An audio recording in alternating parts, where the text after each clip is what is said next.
Bonjour à tous. Merci de nous rejoindre sur ce webinaire Tête chercheuse du CRT. C'est la deuxième édition que nous faisons en partenariat avec les universités de la région, notamment l'ISTIA, l'université de Perpignan, entre autres. Je ne vais pas toutes les citer. L'objet de ces webinaires, Tête chercheuse du CRT, c'est dans ce contexte de profonde mutation de l'économie touristique, de porter un regard à moyen long terme, donc avec des chercheurs sur un certain nombre de sujets qui peuvent à la fois nous aider ou nous éclairer potentiellement à construire collectivement le tourisme post-Covid, on va dire. Pour cette deuxième édition, le thème, c'est tourisme et valorisation des ressources agricoles et agroalimentaires. C'est un thème évidemment qui a son importance dans une région comme celle de l'Occitanie, bien sûr dans d'autres régions, mais sur l'Occitanie, on sait qu'on a une des premières régions en nombre de produits de qualité alimentaire, ce qui est très important pour l'ensemble de nos territoires, mais qui également, notre région est identifiée pour la qualité de son alimentation, de ses produits. Et donc, du coup, c'est deux univers, évidemment, la question du tourisme et de l'agroalimentaire qui ont un certain nombre de points de convergence. Donc, pour ça, et pour nous éclairer sur les pistes que peuvent voir naître un certain nombre d'orientations autour de ces deux univers, on a avec nous donc deux universitaires, Jacinthe Bessières, qui est maître de conférence en sociologie à l'université de Toulouse Jean Jaurès et membre du CERTOP, qui travaille également et enseigne à l'ISTIA, où elle est responsable du master tourisme et développement, donc campus de l'Ariège. Ses activités de recherche sont principalement à la croisée de la sociologie du tourisme et de la sociologie du développement, et donc de faire l'étude notamment des questions du patrimoine alimentaire et des processus d'interaction entre les territoires et l'agroalimentaire. Et on a également avec nous Alexis Hanès, qui est enseignant-chercheur en sociologie à l'INP, donc l'école d'ingénieurs de Purpan, qui également travaille avec les équipes de la dynamique rurale. Donc, ces activités de recherche décrivent et analysent principalement les changements actuels affectant les sociétés rurales et la population agricole dans une perspective de compréhensive et internationale.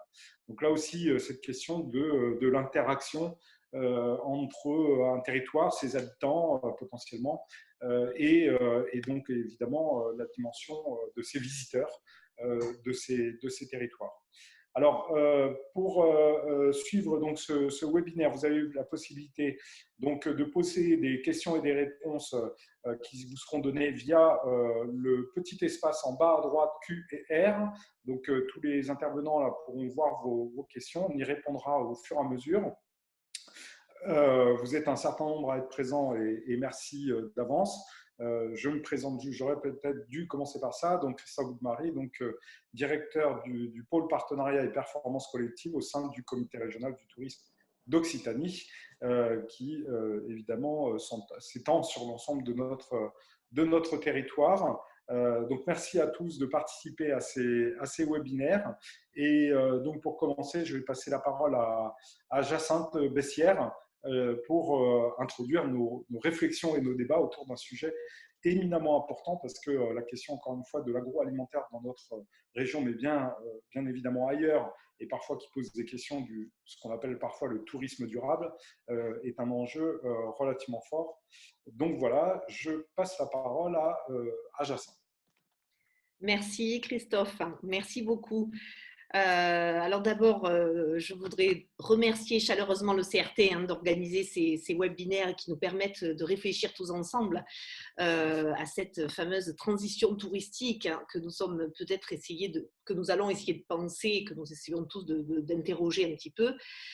Donc merci aussi à Alexis, le binôme de la séance, pour essayer de discuter sur ces questions de tourisme et valorisation de ressources alimentaires et agricoles. Donc, alors, c'est vrai que c'est une thématique, moi, sur laquelle je travaille depuis assez longtemps, sur la question des ressources patrimoniales et en particulier des patrimoines alimentaires.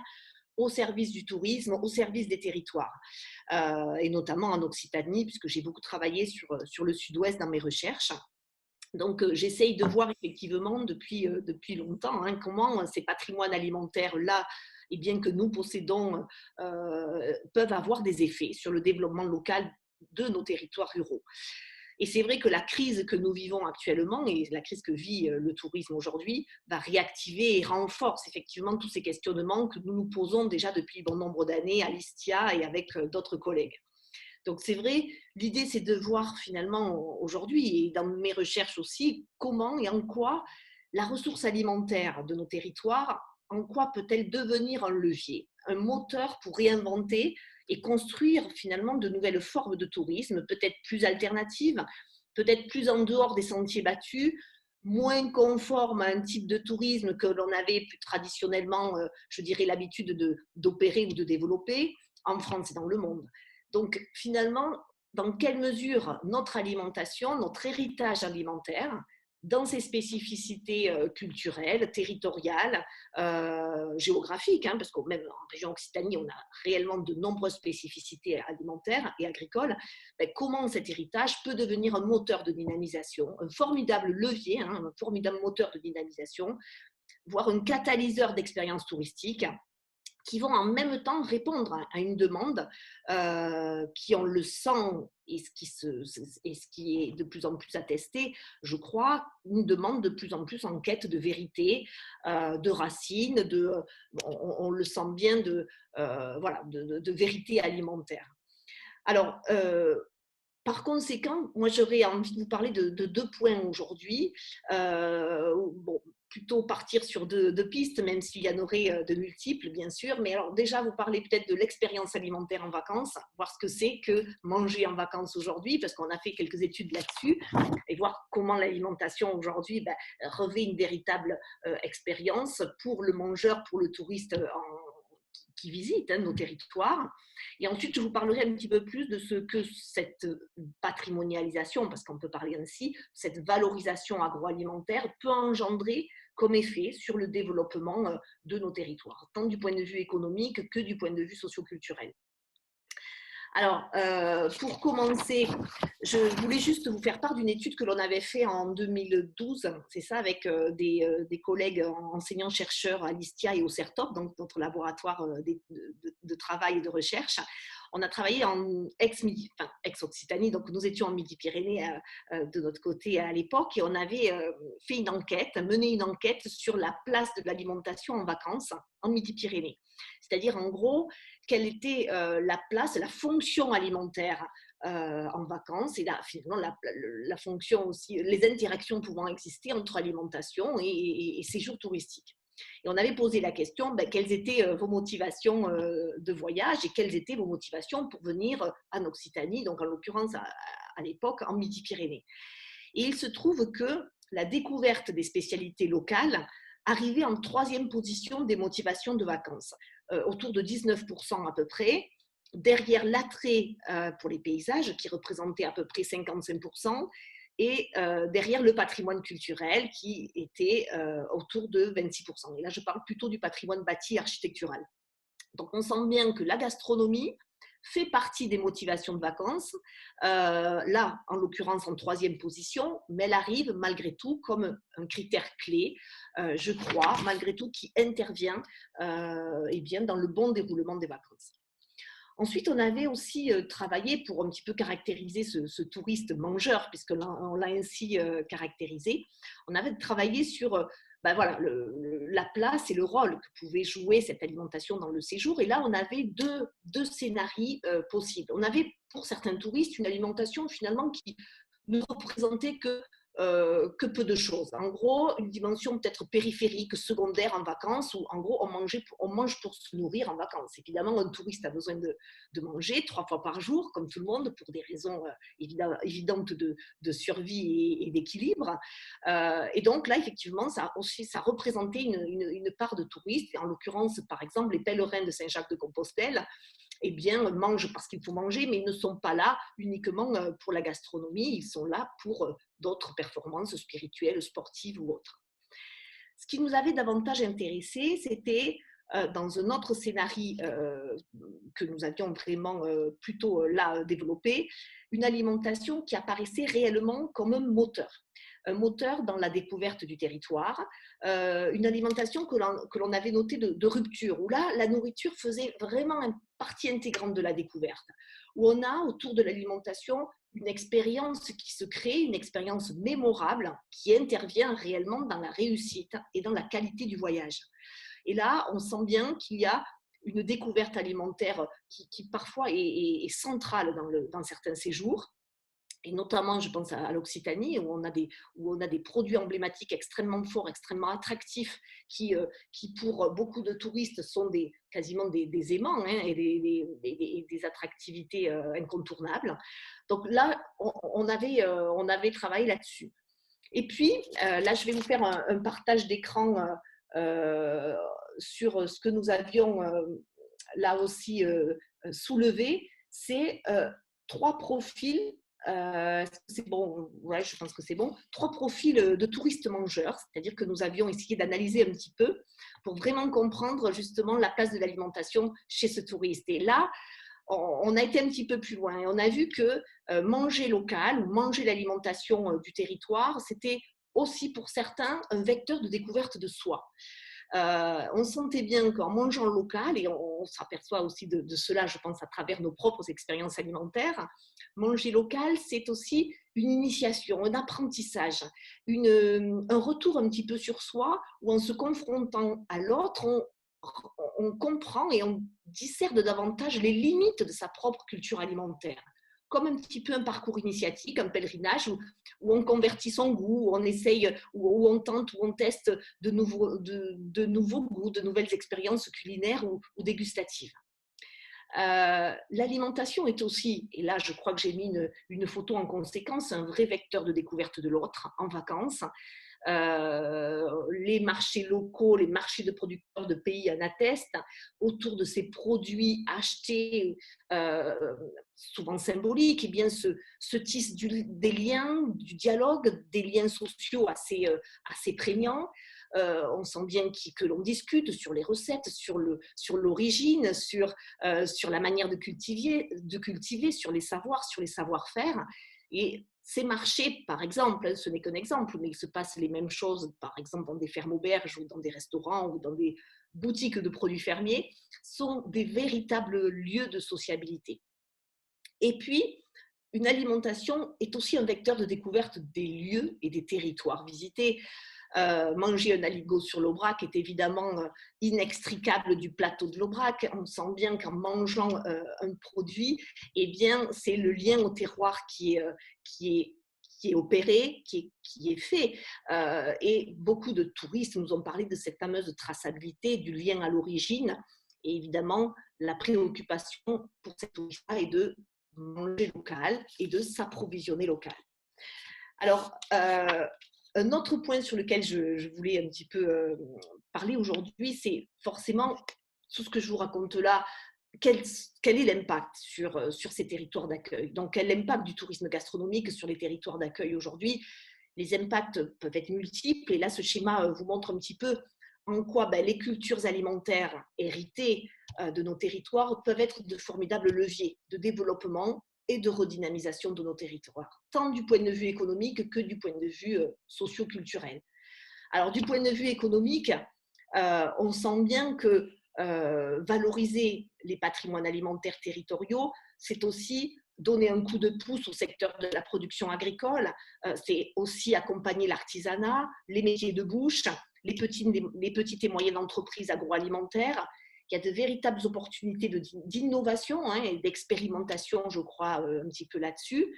Donc, on sent bien que le tourisme est pour beaucoup d'entreprises et d'acteurs locaux un vrai complément de revenus. Et Alexis en parlera peut-être tout à l'heure un petit peu plus. Du point de vue économique aussi, ce tourisme gastronomique et alimentaire, c'est aussi un vrai levier de médiatisation pour le territoire, parce que c'est aussi une vitrine. Le touriste, il vient sur le territoire, il mange, il s'approvisionne, il se régale, mais ensuite, il repart chez lui. Et chez lui, à Paris, en ville ou ailleurs, il va essayer peut-être de racheter ce qu'il a déjà goûté il va essayer peut-être de se procurer les produits pour reproduire la recette qu'il a mangée dans le restaurant ou la ferme auberge en question. Donc, on a un effet de médiatisation et un effet de prescription aussi. Et je ne parlerai pas de tous les souvenirs agroalimentaires locaux que l'on rapporte aussi chez soi au retour de vacances, comme si l'on souhaitait commémorer ou prolonger l'acte de vacances au quotidien, dont les effets économiques sont intéressants. Une multiplicité d'offres sur les territoires en atteste, et je crois que ça fait partie aussi des éléments encouragés. On le sait bien, les formes agroalimentaires locales au service du tourisme sont nombreuses. Les ventes directes, les visites d'entreprises agroalimentaires, les boutiques de vente de produits fermiers, la restauration traditionnelle, haut de gamme, bas de gamme, moyenne gamme, les goûters à la ferme, mais aussi les marchés de producteurs, les routes et les itinéraires gastronomiques. Et j'en oublie, bien sûr, puisqu'il y a aussi les écomusées autour de certaines productions. Donc, on est aussi sur une effervescence, parfois un bouillonnement sur certains territoires, une mosaïque de petits et grands projets. Et on sent bien qu'il y a réellement quelque chose à creuser aussi du point de vue économique. Du point de vue culturel, ce tourisme alimentaire et gastronomique est aussi une manière de préserver, on le sent bien, l'identité et la culture locale. C'est aussi une manière pour les locaux, je dirais pour les agriculteurs, pour les acteurs de nos territoires, de se réapproprier peut-être une culture héritée qui semblait avoir perdu parfois. On sait bien qu'il y a des patrimoines ou des produits en sommeil enfouis qui ne restent plus qu'à revitaliser, qui ne restent plus qu'à raviver ou à, je dirais, à réveiller. Et je crois qu'il y a réellement un enjeu culturel là-dessus, où le tourisme parfois est un conscientiseur. Grâce à ce touriste-là qui vient chez nous, on prend conscience de qui on est, de ce que l'on a et de la force de notre héritage. Voilà, donc du point de vue culturel, je crois qu'il y a véritablement un enjeu intéressant. Et je voudrais finir par cette diapositive pour ensuite laisser la parole à Alexis, parce que ces enjeux du tourisme gastronomique, finalement, en guise d'un petit peu de synthèse, c'est aussi autour des logiques d'interaction. Il y a de l'interaction basée sur des relations marchandes et économiques. Effectivement, il va y avoir de l'échange économique, de l'échange marchand comme un vrai levier.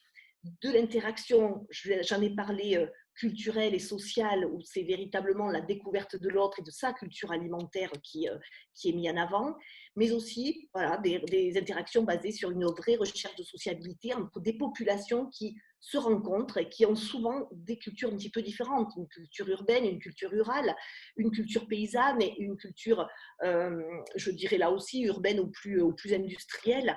Donc, il y a des enjeux forts autour, je crois, du tourisme alimentaire et gastronomique que nous pouvons, je crois, en Occitanie, renforcer, encourager. Voilà, pour toute une série de raisons.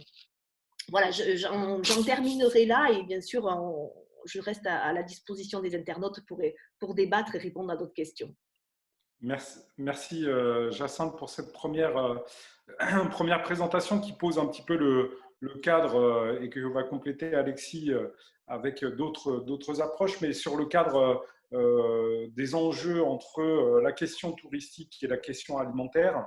Le public là, qui nous écoute aura forcément, j'imagine, des questions, et moi des choses qui me viennent à l'esprit, c'est que cette intention doit évidemment, comme on l'a dit, s'accélérer au regard d'un certain nombre de modes de consommation qui potentiellement vont amener les gens vers les circuits courts notamment. La question, ça sera aussi comment on rend ça actif.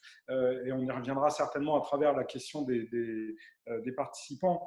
Typiquement aujourd'hui, on sait que beaucoup de touristes arrivent sur un lieu de vacances et se jettent tout de suite au carrefour du coin pour faire les courses de la semaine. Comment, en tant qu'acteur territorial, parfois les offices de tourisme, parfois un certain nombre de producteurs peuvent, entre guillemets, pallier, parce que après tout, c'est un mode de consommation comme un autre, il n'est pas jugé, mais par contre, comment finalement les territoires vont rendre plus facile l'accès peut-être aux produits locaux. Alors, travaillé un peu sur ces questions-là, mais de façon presque caricaturale, que quasiment chaque touriste dans le logement qu'il a loué retrouve un panier gourmand avec la liste des producteurs locaux qui favoriserait déjà le fait d'aller plutôt vers eux dans un premier temps que de se diriger vers une grande surface. Donc je pense qu'il sera intéressant aussi après dans nos échanges de voir comment finalement on rend tout ça tangible parce qu'il y a un vrai intérêt, et Jacinthe, vous l'avez démontré là à travers vos propos, et comment on fait en sorte que les acteurs, que ce soit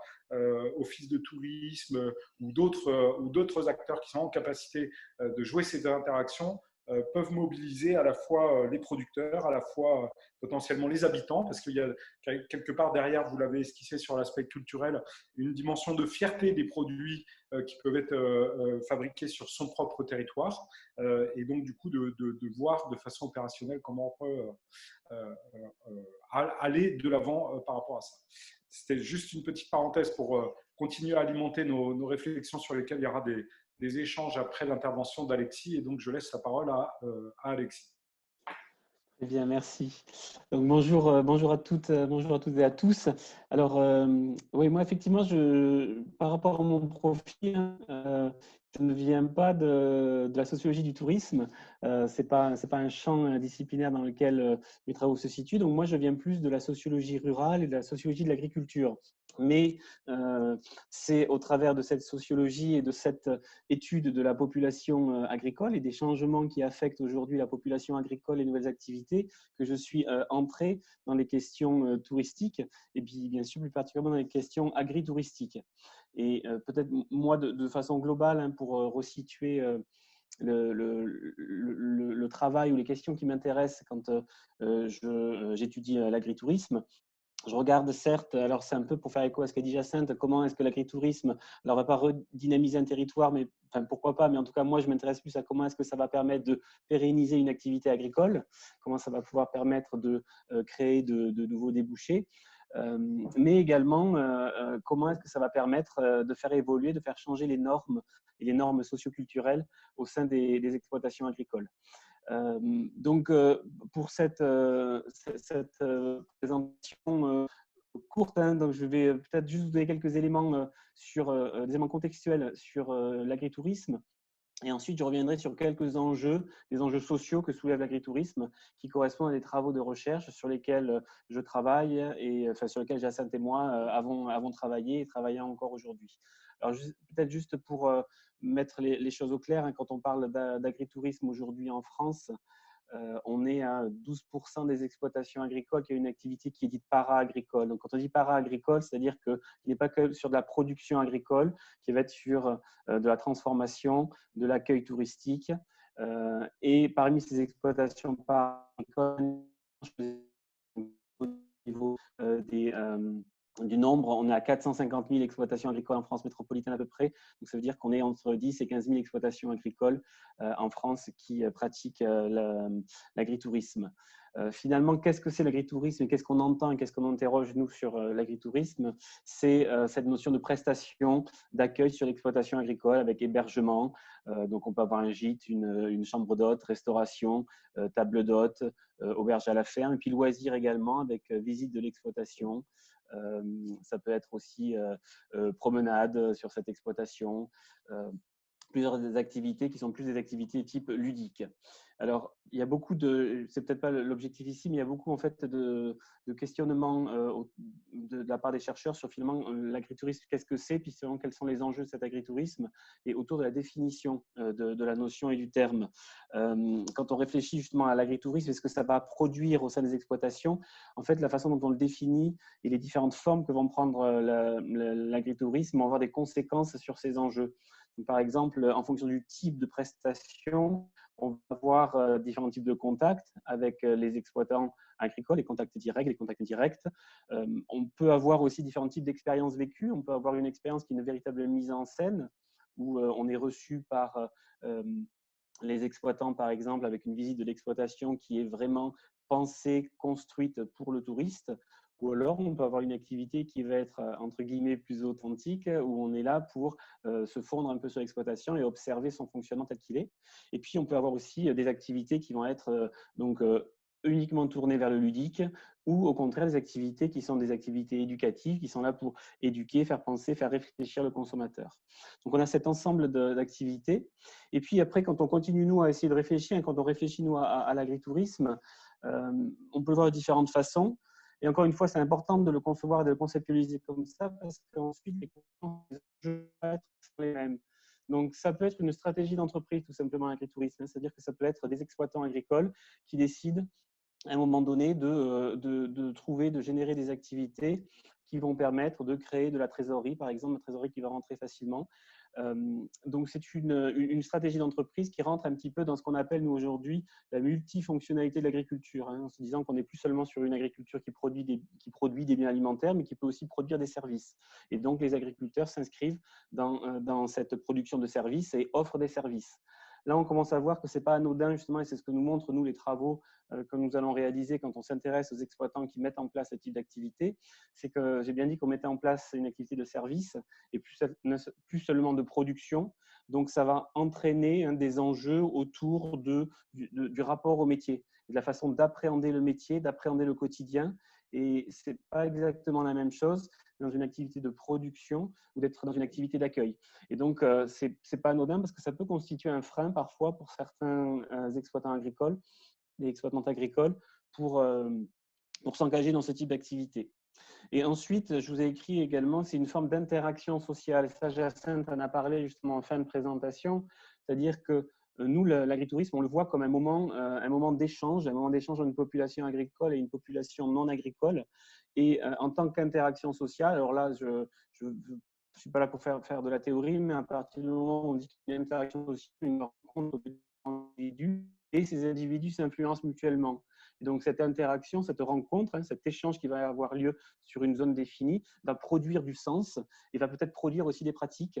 Donc, ça peut être une conscientisation, par exemple, que ça peut produire auprès du consommateur, auprès de la population non agricole. Et peut-être, dernier point sur ces généralités, avant de vous parler un peu plus des travaux de recherche sur lesquels nous travaillons sur l'agritourisme. Je vous ai dit certes que une des motivations pour les agriculteurs et les agricultrices, c'est une motivation économique, mais ce serait faux et ce serait très simplificateur de dire que c'est la seule motivation, et parfois ce n'est même pas la motivation principale. C'est-à-dire qu'il y a d'autres motivations très fortes qui sont plus d'ordre social, par exemple, avec un besoin pour certains exploitants agricoles, exploitantes agricoles, de rompre l'isolement, de créer du lien social, de discuter, de rencontrer des gens. Donc, c'est aussi une source de motivation qui va être importante.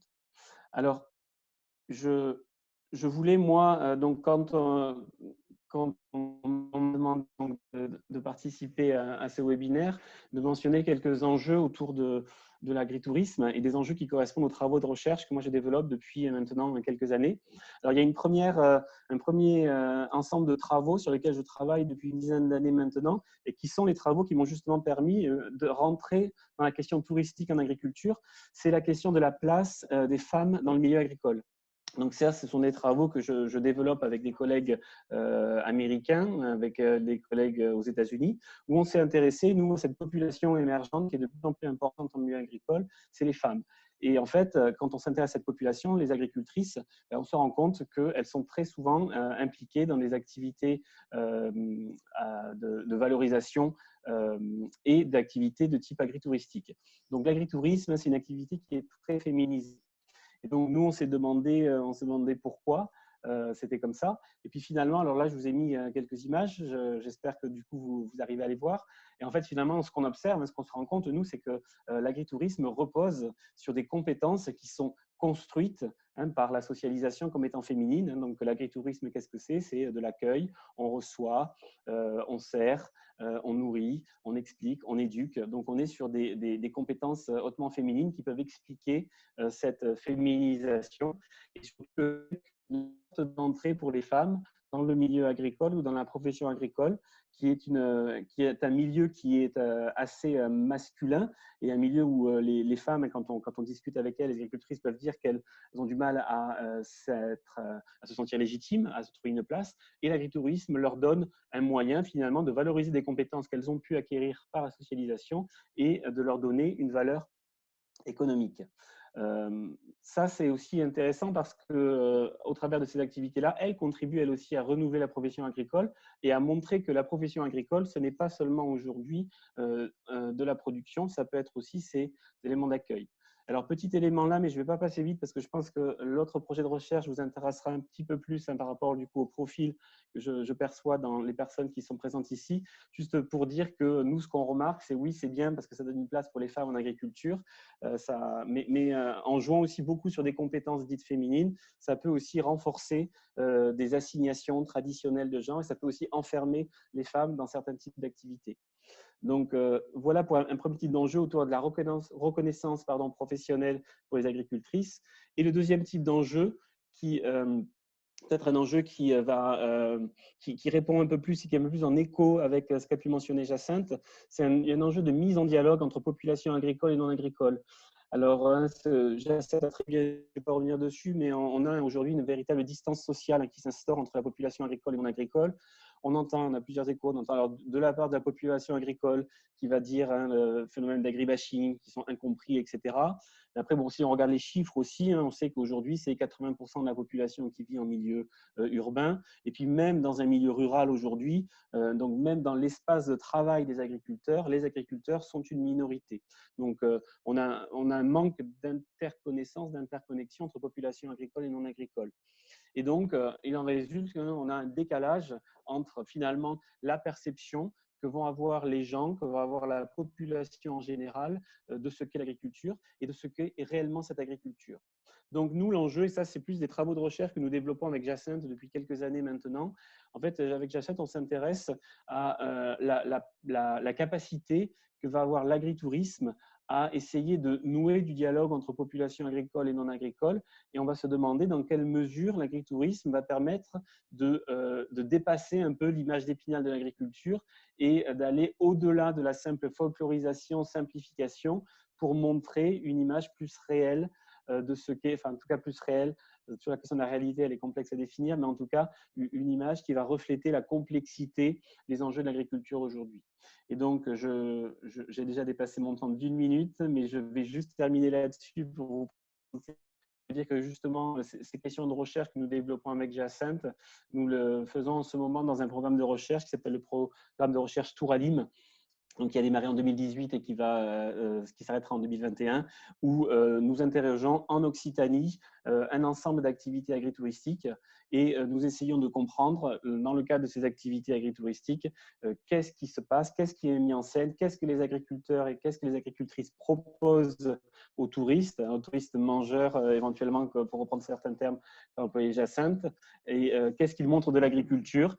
Est-ce qu'ils ont tendance eux-mêmes à jouer sur une image d'Épinal d'agriculture et ainsi renforcer des images qui sont simplifiantes, ou au contraire, est-ce qu'ils s'engagent dans des échanges qui vont essayer de montrer la réalité de leur quotidien? Donc, pour le moment, on s'est surtout intéressé au point de vue des agriculteurs et des agricultrices. Et là, maintenant, depuis ce qu'on va démarrer, ce qu'on devait démarrer là, mais qui a été un petit peu repoussé avec la crise du coronavirus, on devait s'intéresser aux touristes et aux motivations, aux éléments qui expliquent que certains touristes vont se déplacer sur les exploitations pour découvrir des patrimoines alimentaires. Voilà, j'ai terminé. Merci, merci Alexis donc pour cette présentation. Alors avant de passer aux questions-réponses que vous pouvez poser, je vous rappelle dans le petit espace en bas, la Q&R, et auquel Alexis et Jacinthe vont répondre au fur et à mesure. Deux réflexions, encore une fois, par rapport à ce que vous venez d'évoquer l'un et l'autre. Le premier là-dedans, c'est bien sûr comment on structure et on coordonne les différents porteurs.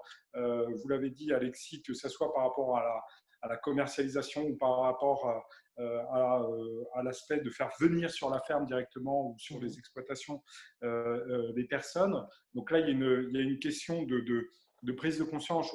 Quelqu'un a posé un peu déjà la question comment mobiliser les acteurs de l'agroalimentaire, et y compris de l'œnotourisme, puisqu'on a parlé beaucoup là, de l'agroalimentaire. Donc ça, c'est un premier élément qui est assez fondamental parce que c'est lui qui peut être aussi un déclencheur et comment ces producteurs peuvent aussi prendre conscience que finalement, au-delà du côté entre guillemets folklorique touristique, c'est aussi le fait d'avoir des débouchés supplémentaires au-delà des habitants. Et le deuxième volet, il est sur celui de la place des habitants là-dedans parce que on le voit, nous, avec donc la crise. Cet été, on verra la distance qui sera permise pour les touristes, mais les touristes, on va déjà les considérer en proximité. Finalement, si on prend l'Occitan, 6 millions d'Occitans qui peuvent voyager à travers l'Occitanie et venir découvrir les produits du Gard, du Gers, etc. Donc, ils peuvent être aussi facteurs, dans un premier temps, sous l'angle de consommateurs, mais demain sous l'angle d'ambassadeurs, finalement, des produits de leur région et de leur territoire.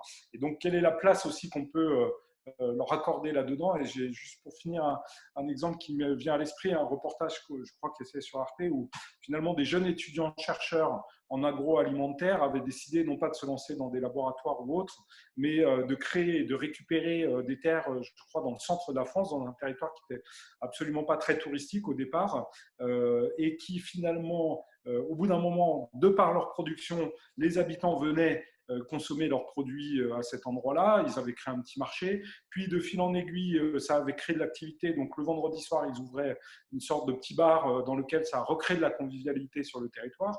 Puis, de fil en aiguille, ça a fini par donner une forme d'attractivité à leur territoire, où finalement, l'Office de tourisme a fini par se saisir, entre guillemets, de cette dynamique-là qui, au départ, est partie d'étudiants chercheurs en agronomie. Et je trouve que c'est un exemple très intéressant parce que finalement, on renverse, en tout cas pour la question touristique, le fait de pas seulement faire du marketing ou de la communication autour de ces questions-là, mais comment véritablement on structure l'offre sur un territoire pour la rendre, encore une fois, non pas folklorique, mais véritablement, comme vous l'avez dit Alexis ou Jacinthe, comme un élément identitaire, structurant et de lien social. Je pense qu'autour de ça, on a des enjeux forts pour les acteurs touristiques, en tout cas pour faire en sorte, comme on le disait au début, que finalement, les touristes, d'où qu'ils viennent, en proximité ou de loin, puissent accéder le plus facilement possible à cette dynamique-là. Alors, je vais vous laisser donc du coup répondre un peu l'un et l'autre au choix des sujets et des questions qui nous sont posées par les participants sur le petit espace que j'ai signalé tout à l'heure. Alors, je ne sais pas qui veut commencer à répondre, Alexis, Jacinthe, comme vous voulez. Oui, je peux dire quelques mots. Où effectivement, là, j'ai vu un certain nombre de questions. J'ai commencé à répondre. Merci d'ailleurs à tous les participants de poser ces questions qui sont bien sûr très riches. Et je pense qu'effectivement, quand on parle d'alimentation, on se sent quand même tous concernés, que l'on soit touriste ou pas d'ailleurs, parce qu'on sent bien qu'à travers le manger et le boire, se jouent quand même des choses qui sont, qui sont fortes du point de vue de la culture, du point de vue du physiologique également. Alors, pour répondre effectivement à la question et c'est repris par bon nombre de remarques, comment finalement on peut aujourd'hui encourager les agriculteurs ou dynamiser les initiatives de manière plus forte pour encourager la consommation locale. Effectivement, moi je crois qu'il y a vraiment la question de l'appropriation qui se joue, c'est-à-dire la prise en charge de ce type d'initiative par les populations locales et non pas peut-être par, je dirais, des groupes ou des acteurs extérieurs au territoire. Nous, ce qu'on a observé dans nos recherches, évidemment, c'est que la question de la sensibilisation des populations locales est quand même très importante, c'est-à-dire les sensibiliser déjà à leur culture alimentaire, à leur production agricole, à leur montrer qu'ils ne sont pas forcément que des producteurs de matières premières, mais bien au-delà de ça, ils sont aussi détenteurs d'un héritage, détenteurs d'une identité qui va bien au-delà d'une production. sensibiliser voilà, à cette question de l'héritage et du partage de cet héritage. Donc, moi, les sessions de sensibilisation, de formation, je pense, ont de l'impact malgré tout, et y compris auprès des agriculteurs, parce qu'on a souvent des territoires où des corps de métier, notamment dans l'agriculture, où on a comme parfois, on va dire, des complexes même, j'ai envie de dire, pas d'infériorité, mais c'est vrai qu'on l'a vu dans l'agritourisme notamment et dans les stratégies agritouristiques, beaucoup d'agriculteurs nous ont dit, depuis que je fais du tourisme, c'est aussi une reconnaissance de mon métier, une reconnaissance de ce que je fais, je donne du sens à ce que je fais, je transmets des valeurs et je ne suis pas qu'un seul pion qui fournit de la matière à des acteurs extérieurs. Donc on sent bien qu'il y a je pense, derrière cette idée-là d'encourager les initiatives agritouristiques ou agroalimentaires, il y a réellement la question de la formation, de la sensibilisation pour, je pense, atteindre une certaine appropriation ici, une appropriation collective de ces questions. Enfin, moi, je le vois aussi comme ça. Et je pense que c'est un point important. Et Alexis, peut-être, veut rajouter quelque chose à ce propos. Je te tends la parole, mais tu n'as pas le micro, Alexis. Pardon. Oui, après, je peux réagir à ça, puis à d'autres éléments qui sont mentionnés aussi dans les questions, mais qui sont en lien avec ça, parce que moi, je crois que ce que montrent aussi, en tout cas, nos travaux, c'est que cette offre agritouristique, c'est vrai que peut-être, quand on la présente, ou moi, quand j'en parle, j'ai l'impression de dire qu'elle est unique, homogène, mais elle n'est pas homogène, elle est très hétérogène, et on voit aussi apparaître différents processus un peu, et il y avait un commentaire qui était autour de l'apparition de la Disneylandisation aussi, pour parler au-delà de la folklorisation. Et ça, c'est vrai que on l'observe, on l'observe complètement sur certains types d'exploitation. Avec Jacinthe, en fait, on l'a vu ça parce que quand on a démarré notre projet de recherche, on a regardé le développement des marchés à la ferme qui se développent de plus en plus maintenant durant la saison estivale, où en fait sur une exploitation on va accueillir des touristes, mais aussi d'autres agriculteurs, agricultrices. Il y a un marché sur place, et puis on va acheter à manger, pique-niquer, puis il va y avoir de la musique, visite de l'exploitation, mais on se rend compte que parfois il y a des vrais processus de Disneylandisation où on va avoir des tours de montgolfière, on va avoir des châteaux gonflables pour les enfants, on va recréer une petite ferme, une ferme parfaite, etc. Et ça, nous, ça pose de réelles questions justement sur le renforcement d'images stéréotypées de l'agriculture et sur vraiment la réelle mise en dialogue. Après, on se rend compte, nous, c'est ce qu'on a pu montrer dans nos travaux avec Jacinthe, que souvent ça, on l'a relié avec des logiques d'action différentes. C'est-à-dire que les agriculteurs et les agricultrices qui proposent ce type d'activité, qui s'apparentent à de la Disneylandisation, excusez-moi, c'est souvent des personnes qui ont vraiment eu une démarche, alors que moi j'appelle, mais comme ce n'est pas ma discipline, peut-être que j'utilise mal, mais une démarche très marketing, en fait, où l'activité agritouristique, elle rentre dans tout un processus de communication pour faire connaître l'exploitation. Souvent, c'est des exploitations qui font aussi de la vente directe, donc ils veulent faire connaître leurs produits, etc. Et c'est un premier moyen de faire connaître le produit. Et après, et je redonnerai la parole à Jacinthe, mais un élément qui était intéressant aussi dans les questions qui étaient posées, c'était la question du tourisme expérientiel. Et je crois que c'était la question, c'était avec Olavache. Alors, je ne connais pas, moi, cette initiative de Olavache, mais ça me fait penser à ce tourisme expérientiel. La question me demandait, est-ce que ça va continuer à se développer? Et c'est vrai que nous, on a pu observer que même en agritourisme, justement, quand j'ai commencé, moi, à vous donner quelques exemples lors de ma présentation, j'ai pris les grands classiques. Je vous ai dit le gîte, la chambre d'hôte, la table d'hôte, la visite d'exploitation. Mais en fait, on voit apparaître de nouveaux types d'activités qui répondent vraiment à une demande. Où, par exemple, on peut vous allez aller sur une exploitation et puis vous allez aller avec les agriculteurs et les agricultrices, par exemple, chercher le troupeau de chèvres au pré, le ramener, participer à la traite, etc. Et donc oui, ça se développe. Et puis vous avez aussi tout un phénomène, lorsqu'on a pu voir, de parrainage aussi, où vous allez par exemple parrainer, on a vu des parrainages de parrainer une chèvre sur une exploitation. Donc vous allez venir régulièrement pour aller voir la chèvre que vous parrainez, etc. Avec vos enfants, vos petits-enfants, ou alors sans enfants, seuls ou accompagnés. Et vous allez en retour, suite à ce parrainage, récolter des fromages. Donc oui, ce type de tourisme expérientiel se développe également en agriculture. Et encore une fois, par rapport à ce que j'ai dit moi dans ma présentation, il y a de réels enjeux d'accompagnement de la population agricole dans le cadre de la mise en place de ces activités-là. Et nous, ce qu'on voit assez souvent, c'est que les personnes qui mettent en place ce type d'activité, ce sont des personnes qui soit ne sont pas issues du milieu agricole ou alors sont issues du milieu agricole mais ont d'autres trajectoires professionnelles avant d'entrer dans l'agriculture dans différents domaines d'activité qui peuvent être justement le service par exemple, et ils peuvent remobiliser les compétences acquises dans ces trajectoires professionnelles dans l'agriculture et dans l'agritourisme. Voilà, j'ai beaucoup parlé. Non, moi, je reviendrai juste sur un point parce qu'effectivement, je vois les questions et les observations passer. Je pense que quand même, aujourd'hui, ce qui se passe au niveau de l'agroalimentaire, de l'agriculture est extrêmement et encore trop éparpillé sur les territoires. On a souvent une nébuleuse je le disais tout à l'heure, de petits et grands projets tout aussi intéressants les uns que les autres parfois, de différentes natures, et qui découlent de stratégies extrêmement différentes. Et je pense qu'il y a un réel besoin sur chaque territoire ou micro-territoire, alors je ne sais pas à quelle échelle se positionner, mais un besoin souvent de structuration de tout ça. Et je crois qu'il y a un accompagnement un peu de mise en réseau qui peut être fait.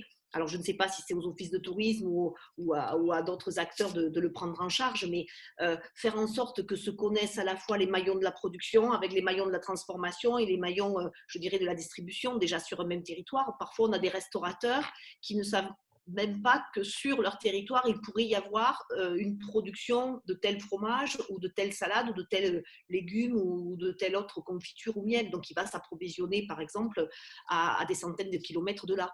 Donc, je pense qu'il y a un travail d'interconnaissance, de mise en réseau à travailler. Et je pense que les acteurs, par exemple des offices de tourisme, mais il y en a d'autres certainement, peuvent jouer réellement un rôle de médiateur de ce côté-là, en créant du lien entre la production, la transformation, la distribution, de manière à ce qu'il y ait des stratégies de proximité qui puissent se constituer, où le restaurateur ait connaissance, je pense, de ce qui se trame et ce qui se produit sur son territoire. Il y a des choses qui se font aussi en Ariège, par exemple, puisque j'avais travaillé avec la Cité du goût et des saveurs, où on a des étudiants qui ont fait des inventaires de recettes, auprès des personnes âgées, par exemple dans les maisons de retraite, pour ensuite les communiquer aux acteurs des territoires, notamment aux restaurateurs, notamment aux producteurs, pour qu'il y ait des initiatives prises et des idées qui émergent, on va dire, sur les types de production à opérer ou sur les types de recettes, tout simplement à proposer. Voilà, mais moi je pense qu'effectivement le liant est un critère clé aujourd'hui, la structuration de ces multiples initiatives qui sont forcément très intéressantes. Peut-être moi, juste pour rebondir sur ce que tu dis, Jacinthe, comme Christophe l'a dit au début, moi je travaille dans une école qui forme des ingénieurs en agriculture.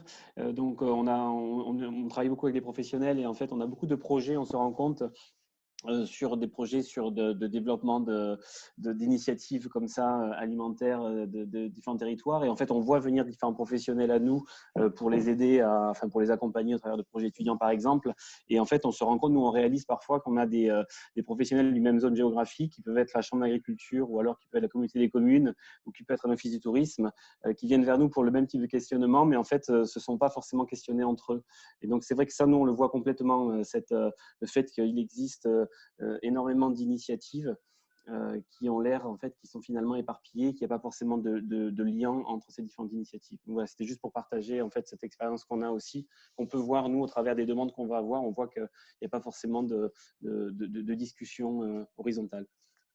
Peut-être pour là encore utiliser vos connaissances et se mettre en prospective.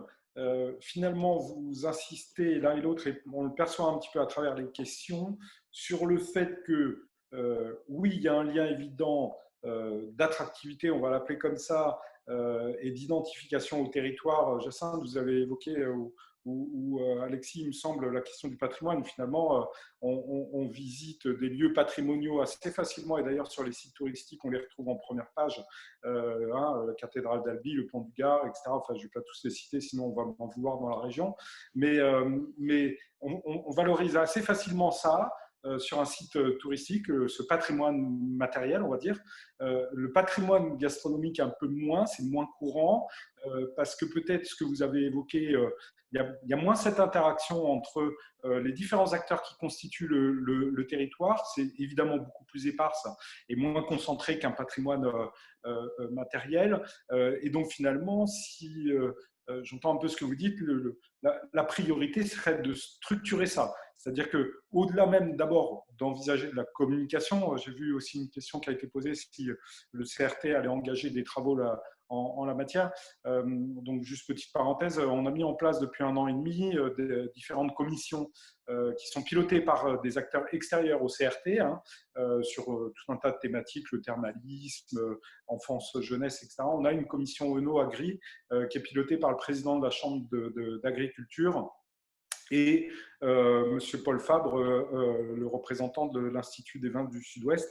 Et donc, c'est des commissions qui travaillent justement sur ces questions-là. Et on voit que souvent, oui, le sujet de la communication est celui qui revient le plus. Et je pense, Jacinthe, vous l'avez bien exprimé, je pense que la question de la structuration, elle doit se passer à un niveau beaucoup plus proche qu'à l'échelle évidemment d'une grande région comme celle-ci. Ça n'empêche pas qu'il y a un travail aussi à mener. Et nous, il y a les produits labellisés Qualité Sud-de-France qui visent aussi justement à valoriser ça dans le lien entre le tourisme et la qualité alimentaire. Mais là aussi, il y a certainement encore des efforts à mettre en œuvre. Mais je voulais revenir quand même sur ce point pour que vous puissiez réagir, Jacinthe et puis Alexis, parce que je vois qu'il nous reste 8 minutes et puis répondre encore à quelques questions sur, voilà, quel est pour vous, à votre sens, là vraiment, le levier, finalement, ou les leviers qui peuvent favoriser cette mise en dynamique collective, on va l'appeler comme ça.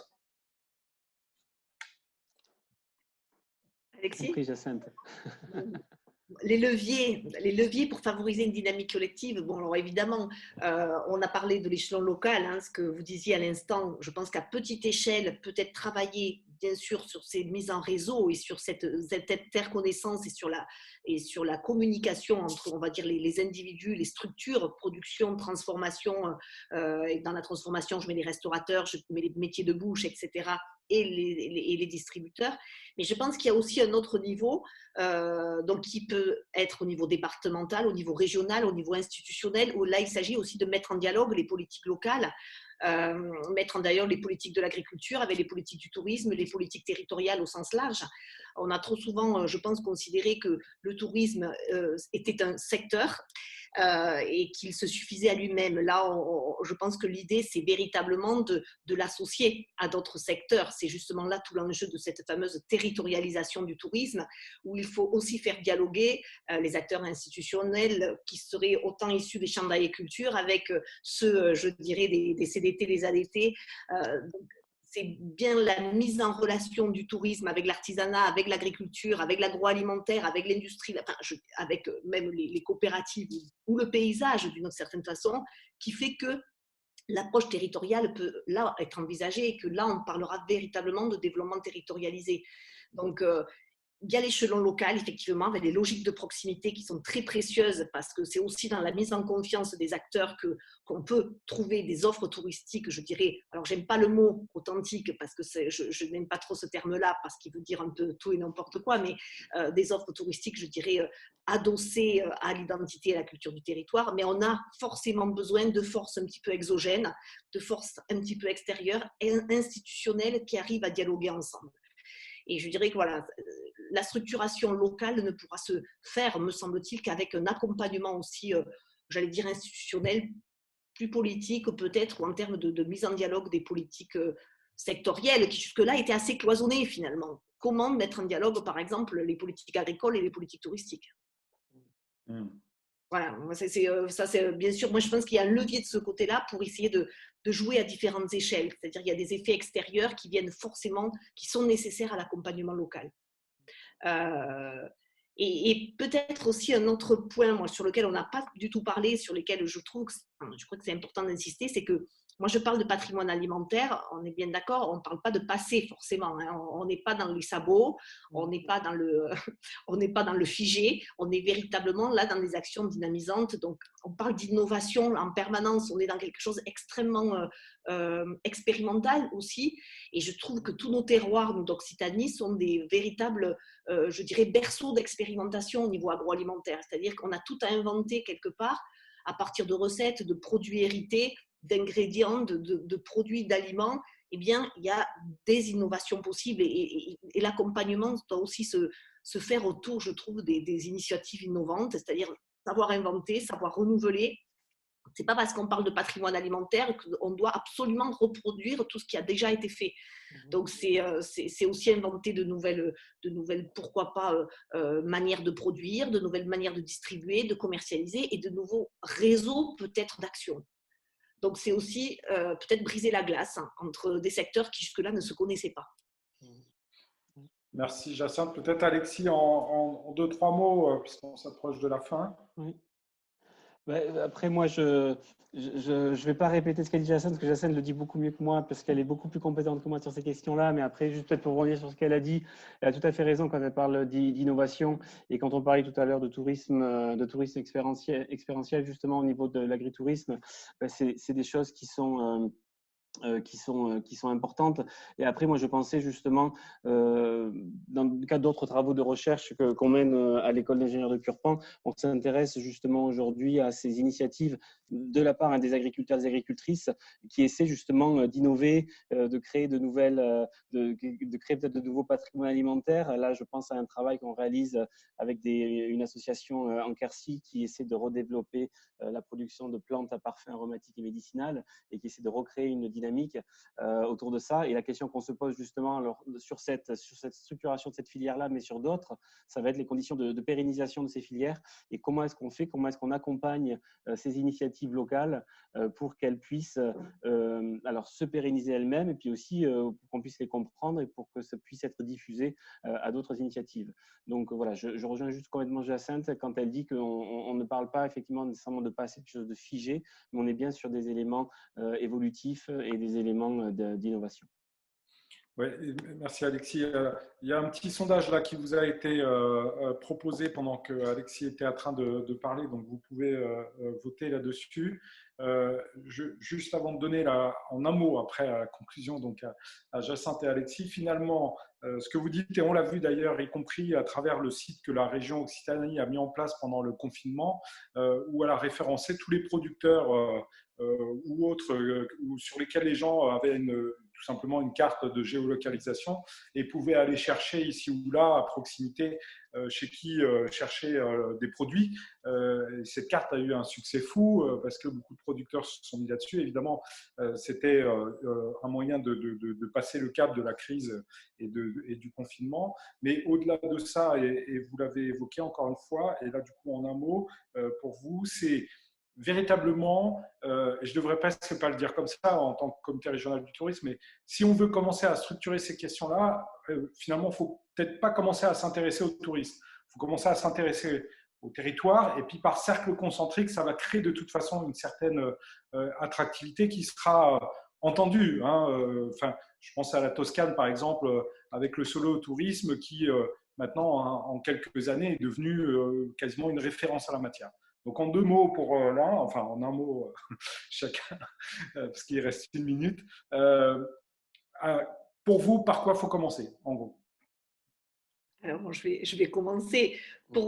Alors, par quoi commencer? Alors, je dis que tout est important dans ce qu'on a dit, bien sûr. S'il y avait peut-être eu un élément clé, moi, dans tout ce que l'on a dit, c'est commencer par la structuration et la sensibilisation pour atteindre une certaine une logique d'appropriation au niveau local. C'est-à-dire qu'un territoire va réussir son tourisme à partir du moment où la population aura pris connaissance, aura pris conscience de ses potentialités. Quand je dis la population, c'est évidemment les agriculteurs, les restaurateurs, les commerçants, toute la société locale.